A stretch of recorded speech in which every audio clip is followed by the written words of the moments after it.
সদস্যদের বলবো মঞ্চের উপরে একটা টেবিল কাটানোর জন্য। কয়েকজন সদস্যকে বলছি তোমরা এখানে একটু চলে এসো, আমাদের মঞ্চে একটা টেবিল নিয়ে যেতে হবে। আমাদের যে প্রাইজগুলো দেওয়া হবে ওই প্রাইজগুলো মঞ্চের উপরে নিয়ে যাওয়ার জন্য অনুরোধ করছি। ব্রাহ্মণ কালী পুজো শুরু করছে, মায়েরাকে উলুধ্বনি দেবেন। ব্রাহ্মণ কালী পুজো করছে, মায়েরাকে উলুধ্বনি দেবেন।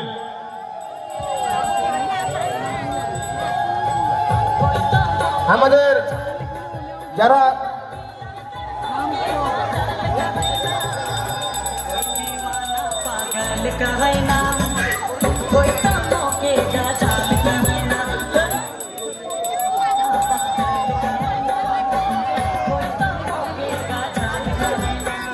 যারা জাজমেন্ট হিসাবে থাকবে তাদেরকে আমি বারবার বলছি তোমরা মাঠের মধ্যে চলে এসো।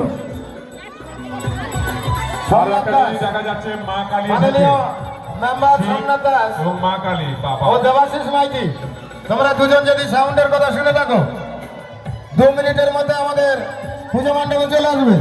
শিব এসেছে, দেবাশিস মাইতি কালী ও সোমনাথ দাস দুজনকে আমি বারবার অনুরোধ করছি তোমরা 2 মিনিটের মধ্যে মাঠের মধ্যে চলে এসো। আমাদের যেমন খুশি তেমন সাজে প্রতিযোগিতা এখনই শুরু করতে হবে। মাঠের মধ্যে কেউ থাকো না দেখতে।